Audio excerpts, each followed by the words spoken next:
Well, the next God of War game is approaching fast. Yes, we don't have a release date yet, but I'm more than hyped to talk about this game. So here are the top 3 things that can make the next God of War game more awesome. All the things mentioned in the video are coming from my personal opinions, so if you have any other things you can just comment in the comment section down below, which will be pretty cool to share. So the first thing is all about on-fly customization. So in the original 2015 concept demo from Santa Monica Studio, we saw something pretty cool, right? Kratos and Atreus eating together, and yes, as Corey said, it's actually pretty awkward for the first time when we saw it.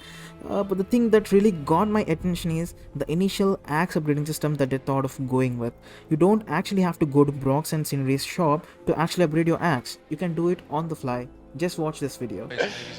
So this is cool because we were going to do the no-cut camera, we were looking at being able to have all of the menu systems take place inside the game. So when you would actually change out different moves, you would do that inside the game, but on the axe blade. Yeah. Wow. It proved to be a little bit too cumbersome and difficult to figure out while getting everything else done. Now this is really impressive if they do it in the next game.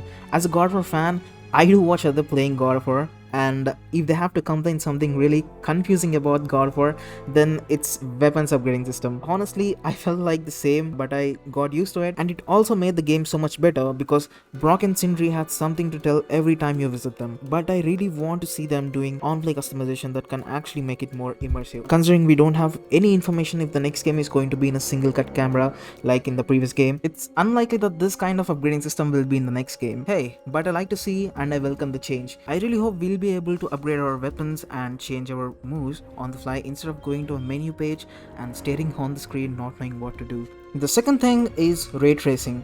We all know God of War is a magical game. We also saw the heavily used lighting particles that made the game very much pleasing and epic at the same time. When I saw the Digital Foundry's video on God of War, they criticized water not being that good and not that reflective, but even though it manages to still look good, it's still not that good enough considering the sheer amount of detail the world has. With ray tracing, this is not the case anymore. We'll be able to just see some jaw-dropping visuals and photorealistic lighting in the next game that is highly worth staring on the screen and saying, man, how did they even do it? And I can't just wait to say it maybe 1,000 times, 10,000 times.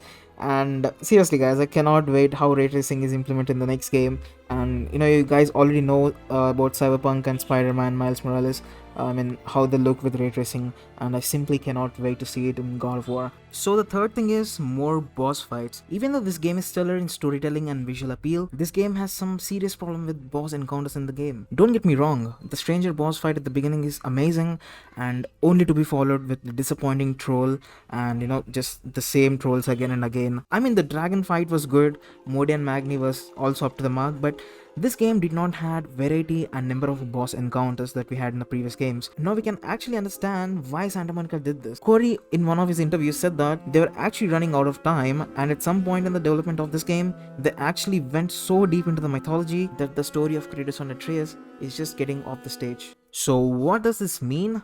I'm glad to tell you that it's for our own good. When we carefully consider Corey's words about boss fights, we are left with so many characters and gods and vast part of the mythology still untouched. Sure, we know some big names like Thor and Odin, but there are so many other characters who can actually give a tough fight against the dad and boy. In fact, majority of the people didn't know about Baldur, but still his encounter was epic. So if you see this picture clearly, a guy on Twitter asked Corey Belloc directly that what was one boss in God of War y'all didn't want to cut but had to. Corey immediately replied to that without any hesitation. He said that the giant eagle, right? Yeah, you saw and you heard it right. The giant eagle which we did encounter in hell was supposed to be a boss fight. They simply did not do it because it was really large in scale and it ended up taking so much time for them to actually work on that boss fight.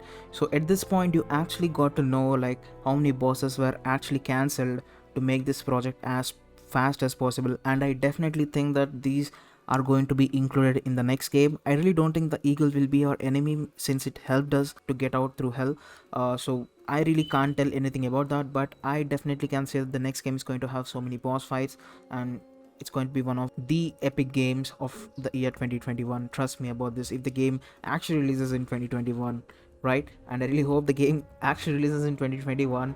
And what you guys think, please mention in the comment section down below. And if you have any other thoughts other than these three, you can just mention in the comment section down below. I'll feel really happy to hear them, and I'll also think about them. I really hope you guys like this video. Please make sure you like, share and subscribe to my channel to get more videos like this. See you guys in the next video. Thank you so much for watching. Bye bye.